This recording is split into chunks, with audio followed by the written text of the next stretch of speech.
الناجح هيبقى انجح والفاشل هيبقى افشل، لان الناجح عنده استراتيجيه ان يصرف 10% ويستثمر ال 90، الثاني هيصرفهم كلهم وبعدين يقعد يصرخ. ومن ضمن الادله على كده الناس اللي بتكسب اللوتريه بره، بيكسب اللوتريه بيكون فيها مليون واثنين وثلاثه، اكتشفوا خلال 5 سنين بيبقى فقير جدا، لانه مش متعود ياخد الفلوس دي، مش شايف نفسه ياخد الفلوس دي كلها، فبيقعد يعمل بيها يعني يشتري ويصرف محروق، فبيشتري ما بيفكرش انه يستثمر فيها.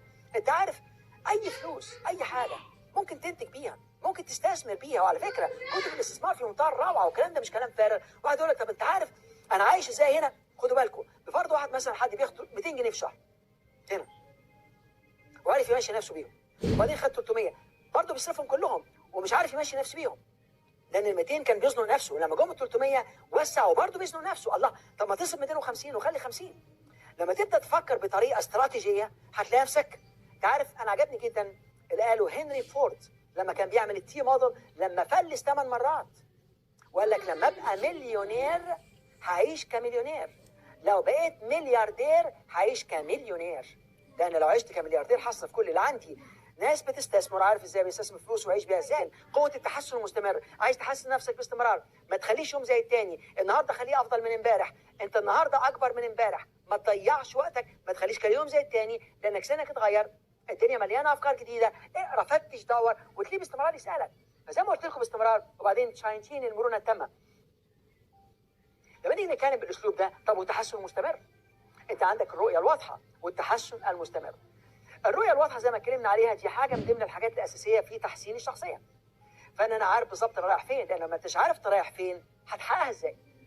يعني لما حد مثلا، انا بسال مثلا كتير جدا ناس توقفني في سواء هنا او بره، حد يوقفني يقول لي دكتور ابراهيم انا يعني الحمد لله جيت في الوقت المناسب، عايز اسالك سؤال، انا مش قادر احقق اهدافي. فانا اساله السؤال، هي ايه هدفك؟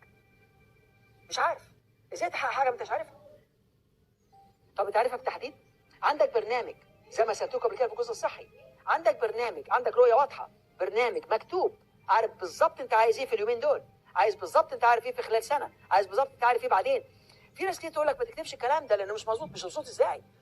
انت بتفكر عيش لدنياك كانك تعيش ابدا، والاخره كانك تموت غدا، فانت عمال تخطط. ليه لا؟ يعني لو مت خلاص، لو حصل تغيير بتتعود انت وبتتعلم منه وتحط نفسك تاني في الفعل، بس لازم تخطط لحياتك. انت عارف اما حد يقول لي انا ما بشتغلش باهداف، انا سالت كذا واحد على فكره، مديرين مدراء كبار في بعض، لما كنت بكتب كتاب من كتبي اللي هو اخيرا قوه التفكير، كنت بكتب حته عن التخطيط الاستراتيجي. بسال شخص مدير، قلت له عندك اهداف مكتوبه، عارف بالتحديد انت عايز ايه، عارف امكانياتك وقدراتك، عارف التحديات اللي ممكن تقابلك وازاي تحلها مقدما؟ قال لي لا ما عملتش كده. قلت له بتسافر؟ قال لي كتير. قلت له ممكن تسافر وانت مش عارف انت رايح فين؟ قال لي لا طبعا. ممكن تسافر ما تقطعش اي تذاكر وتروح المطار تفتش على تذكره هناك؟ قال لي لا طبعا. ممكن تسافر وانت مش حاجز في الفندق اللي انت رايح البلد اللي فيه؟ قال لي اطلاقا طبعا. ممكن تسافر مش مجهز حد يستناك في المطار او تاخد تاكسي يوديك لغايه الفندق؟ قال لي لا طبعا. ممكن تسافر مش باخد معاك فلوس عشان تقدر تصرفها هناك؟ قال لي لا طبعا. ممكن تسافر ومش عارف رايح ليه اساسا هناك؟ قال لي لا طبعا. ممكن تسافر لو حصل حاجه تغير وترجع تاني وتزعل؟ قال لي لا طبعا. قلت له شوف انت بتعمل ايه؟ الاسئله اللي سالتها لك دي كلها في تخطيط، يعني بتخطط لسفريه مسافرها وهترجع تاني، مش هتعملها كده. طب وحياتك بحالها، رحله حياتك بحالها ما تخططلهاش؟ ماشي كده وانت وحظك.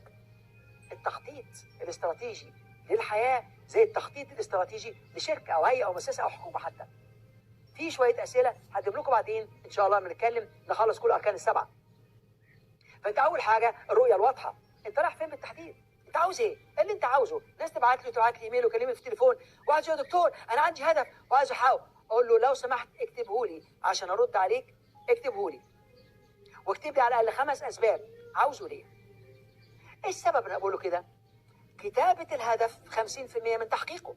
معنى الكلام ده معقوله؟ طبعا. انتوا عارفين الانجاز المهني اساسا الناس بتركز عليه، لان لو ما فيش شغل يبقى ما فيش فلوس، لو ما فيش فلوس يبقى ما فيش اكل، لو ما فيش اكل يبقى هموت. دي دوره اتكلم عليها فرويد من زمان، سماها الدوره الذهنيه. فلما تيجي تقول لك انا ما عنديش شغل والشغل انجاز والشغل بيديني اهميه، الشغل بيحسسني بمعنى للحياه، لو ما عنديش شغل يبقى مفيش معنى لحياتي، لو ما عنديش فلوس يبقى هعيش ازاي؟ هعتمد على الناس، يبقى احس ان انا ضايع. فالناس تركيزها على الشغل دي ما فيهاش عيب اطلاقا، كل ما في الامر تكون ملتزم في الباقي كمان، فتبقى انت بتعملهم كلهم زي ما اتكلمنا اول ما بدانا بديتهم. انت دلوقتي هسالك سؤال، يا ترى انت بتشتغل؟ بفرض انك بتشتغل، بتحب شغلك؟ لان في ناس كتير تقول انا بحب شغلي. انت بتجهز نفسك للتميز، انت بتجهز نفسك للامتياز في الحياه.